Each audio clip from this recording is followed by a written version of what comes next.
O Mahabharata. De Krishna Dvaipayana Vyasa. Livro 5. Yanasandhi-Parva. Capítulo 60.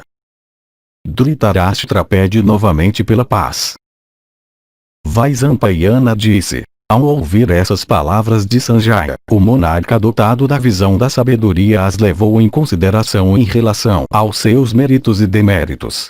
E tendo contado em detalhes os méritos e deméritos tanto quanto ele podia, e tendo averiguado exatamente a força e fraqueza de ambos os partidos, o rei erudito e inteligente, sempre desejoso da vitória de seus filhos, então começou a comparar os poderes de ambos os lados.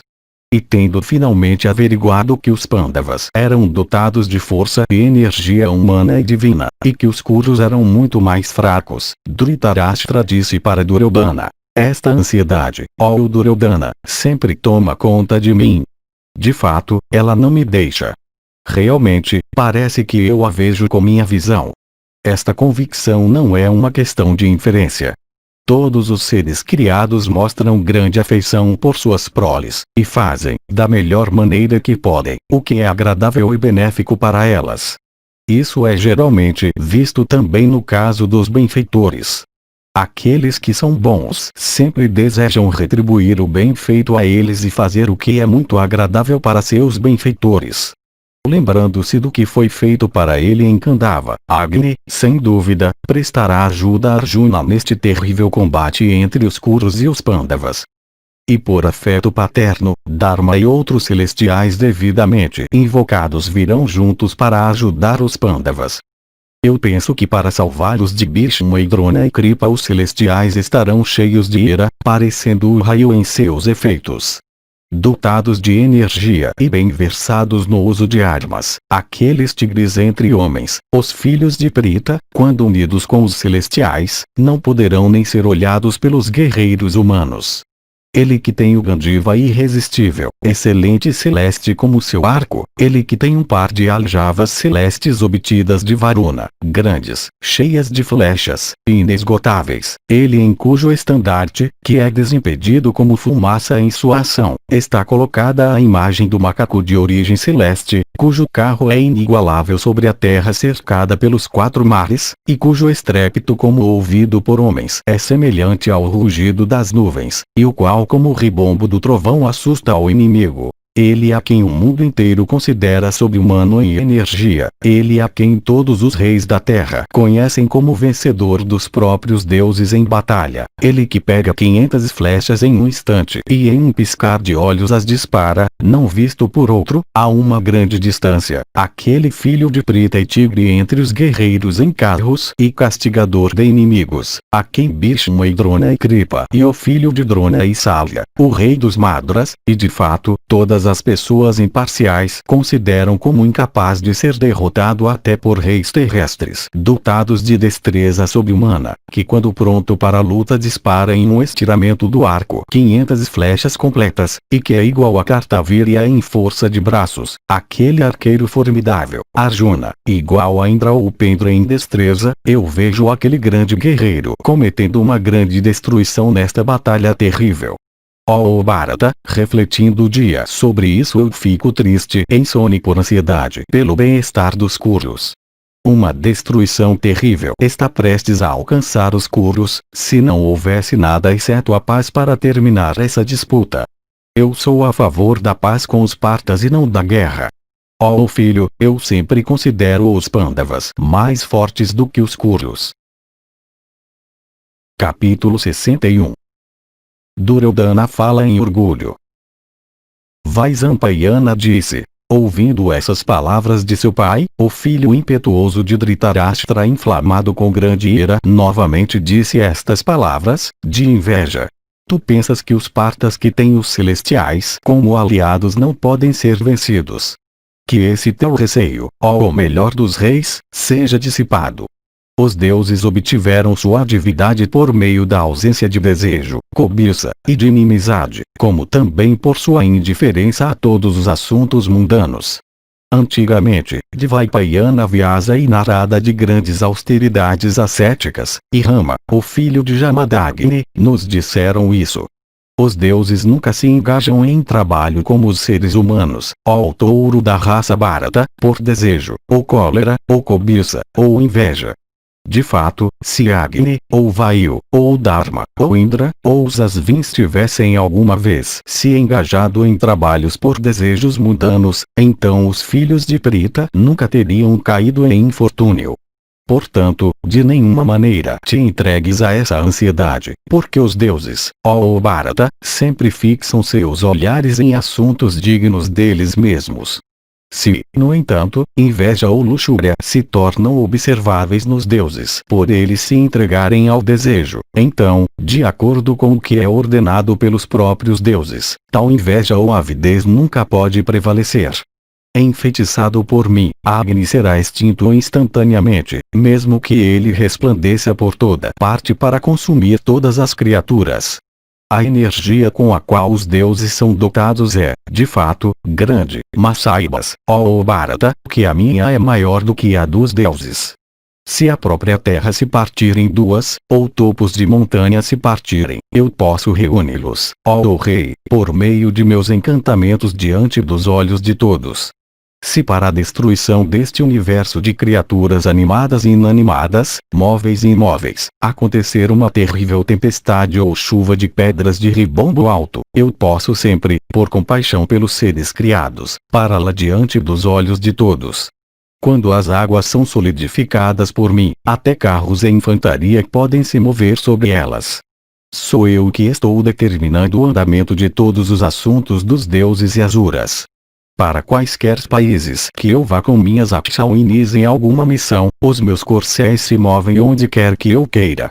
Dentro de meus domínios não há cobras temíveis, e protegidas por meus encantamentos, as criaturas dentro dos meus territórios nunca são prejudicadas por outras que são assustadoras. As próprias nuvens, ó rei, derramam, com relação àqueles que moram em meus domínios, as chuvas tanto quanto eles desejam e quando eles desejam. Todos os meus súditos, além disso, são devotados à religião e nunca estão sujeitos às calamidades do tempo. Os Asvins, Vayu, Agni, Indra com os Maruts, e Dharma não ousarão proteger meus inimigos. Se esses fossem capazes de proteger por seu poder meus adversários, os filhos de Prita nunca teriam caído em tal desgraça por 13 anos. Eu te digo realmente que nem deuses, nem Gandharvas nem Asuras nem Rakshasas são capazes de salvar aquele que incorreu em meu desagrado. Eu nunca antes fui frustrado em relação à recompensa ou castigo que eu pretendi conceder ou infligir ao amigo ou inimigo. Se alguma vez, ó repressor de inimigos, eu disse que isto sempre é. As pessoas, portanto, sempre me conhecem como alguém que fala a verdade. Todas as pessoas podem dar testemunho da minha grandeza, cuja fama se espalhou por toda a parte. Eu menciono isso, ó rei, para tua informação e não por orgulho. Eu nunca, ó rei, tinha me elogiado antes, pois elogiar a si próprio é desprezível. Tu saberás da derrota dos Pandavas e dos Matsyas, dos Panchalas e dos Kekayas, de Satyaki e Vasudeva, pelas minhas mãos. De fato, como rios, ao entrarem no oceano, se perdem totalmente nele, assim os Pandavas com todos os seus seguidores, ao se aproximarem de mim, serão todos aniquilados. Minha inteligência é superior, minha energia é superior, minha coragem é superior, meu conhecimento é superior, meus recursos são muito superiores àqueles dos Pandavas. Qualquer conhecimento de armas que exista no avô, em Drona, e Kripa, e Salya, e Shalya, existe em mim também. Tendo dito essas palavras, ó Bharata, Duryodhana, aquele repressor de inimigos, novamente questionou Sanjaya para averiguar os procedimentos de Yudhishthira inclinado à guerra. Capítulo 62. Karna fala, é ofendido, guarda suas armas. Vaisampayana disse, sem prestar muita atenção a Dhritarashtra, o filho de Vishitravirya, que estava prestes a perguntar sobre Partha. Karna disse para o filho de Dhritarashtra estas palavras, animando o espírito dos Kurus reunidos, vindo a saber do falso pretexto sob o qual eu obtive a arma Brahma antigamente de Rama. O último me disse, quando tua hora chegar a tua memória te falhará em relação a esta arma. Assim, por uma ofensa tão grande, eu fui amaldiçoado tão levemente por aquele grande rishi, meu preceptor. Aquele grande rishi de energia ardente é capaz de consumir até a terra inteira com seus mares. Por meio de atenção e coragem pessoal, eu tranquilizei seu coração. Eu tenho aquela arma comigo ainda, e meu período ainda não passou. Eu sou, portanto, totalmente competente para obter vitória. Que a responsabilidade seja minha. Tendo obtido o favor daquele rishi, eu matarei em um piscar de olhos os Panchalas, os Karushas, os Matsyas, e os filhos de Prita com seus filhos e netos, e entregarei para ti numerosas regiões obtidas por meio das minhas armas. Que o avô, e Drona e todos os reis fiquem contigo. Eu matarei os filhos de Prita, marchando adiante com os principais guerreiros do meu exército. Que essa tarefa seja minha. Para ele que estava falando dessa maneira, Bhishma disse: O que tu dizes, ó Karna? Teu intelecto está nublado pela aproximação da tua hora. Tu não sabes, ó Karna, que quando o chefe estiver morto, os filhos de Dhritarashtra serão todos mortos. Tendo ouvido sobre a façanha realizada por Dhananjaya, só com Krishna como seu aliado, no incêndio da floresta de Kandava, cabe a ti com teus amigos e parentes reprimir tua mente. A flecha que o ilustre e adorável chefe dos celestiais, o grande Indra, te deu, tu verás, será quebrada e reduzida a cinzas quando atingida por Keshava com seu disco. Aquela outra flecha de boca serpentina que brilha em tua aljava, e é respeitosamente venerada por ti com guirlandas florais, ó Karna, quando atingida pelo filho de Pandu com suas flechas perecerá contigo. Ó Karna, o matador de Vana e do filho de Buni, Naraka, o próprio Vasudeva, que tem, na parte mais densa da batalha, matado inimigos iguais e até superiores a ti, protege Arjuna enfeitado com diadema. Karna disse: sem dúvida o chefe dos Vrishnis é assim mesmo.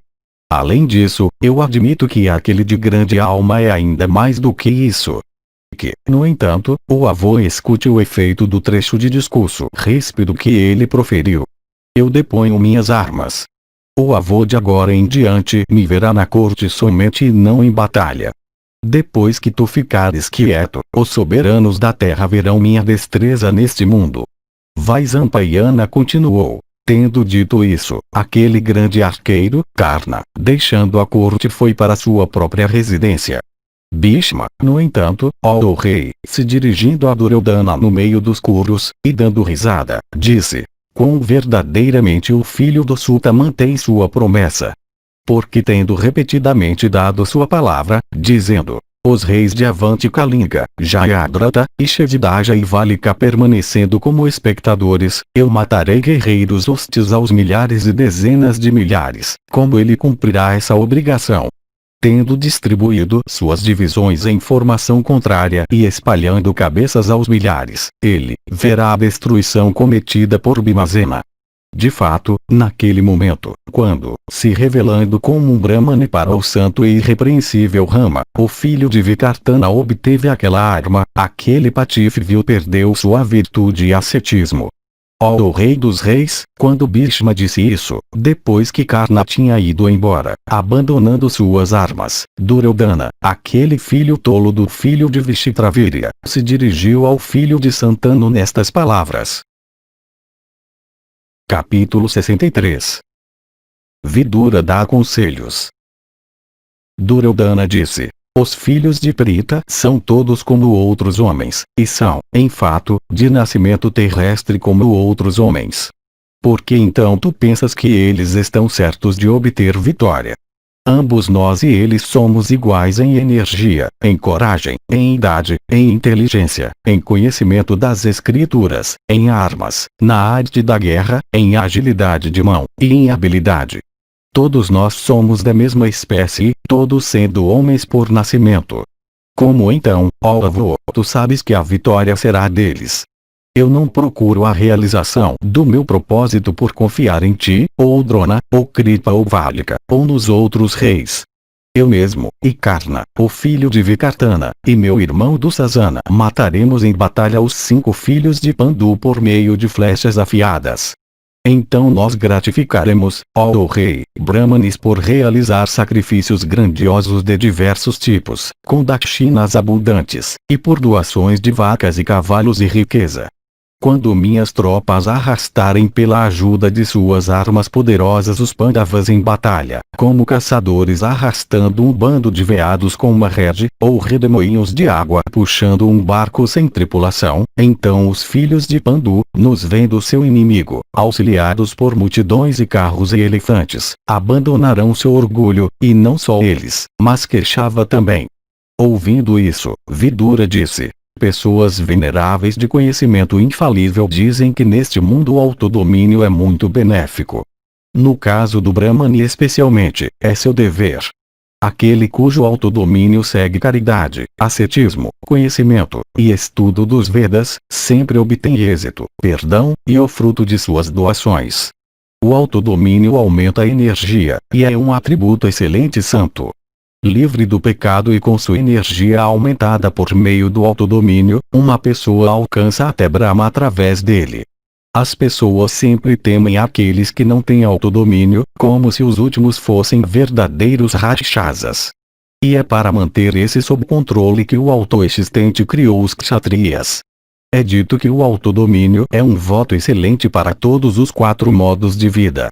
Eu considero como suas indicações aqueles atributos que devem sua origem ao autodomínio. Aquelas indicações são perdão, firmeza mental, abstenção de ferir, consideração igual por todas as coisas, falar a verdade, simplicidade, controle sobre os sentidos, paciência, gentileza em palavras, modéstia, firmeza, generosidade, gentileza, contentamento e fé. Aquele que tem autodomínio abandona a luxúria, avareza, orgulho, cólera, torpor, basófia, amor próprio, malícia e tristeza. Pureza e ausência de desonestidade e fraude são os sinais distintivos de um homem de autodomínio. Aquele que não é cobiçoso, que está satisfeito com pouco, que não considera objetos que provocam luxúria, e que é tão grave quanto o oceano, é conhecido como um homem de autodomínio. Aquele que é bem educado, de boa disposição e alma satisfeita, que conhece a si mesmo e que é possuidor de sabedoria, ganha grande respeito aqui e alcança um estado bem-aventurado futuramente. Possuidor de sabedoria madura, aquele que não tem medo de outras criaturas e de quem outras criaturas não têm medo, é citado como o principal dos homens. Procurando o bem de todos, ele é um amigo universal, e ninguém é tornado infeliz por ele. Dotado de gravidade semelhante à do oceano e desfrutando de contentamento por sua sabedoria, tal homem é sempre calmo e alegre. Regulando sua conduta segundo as ações praticadas pelos virtuosos dos tempos antigos e diante de seus olhos, aqueles que são autocontrolados, sendo dedicados à paz, se regozijam neste mundo. Ou, abandonando a ação, porque está satisfeita pelo conhecimento, tal pessoa, com seu sentido sob controle, se move rapidamente neste mundo, esperando pela hora inevitável e absorção em Brahma. E como o rastro das criaturas aladas no céu, é incapaz de ser percebido, assim o rastro do sábio que desfruta de contentamento por consequência do conhecimento não é visível. Abandonando o mundo aquele que se dirige, em busca da emancipação, ao modo de vida sannyasa, ter regiões brilhantes e eternas designadas para ele no céu.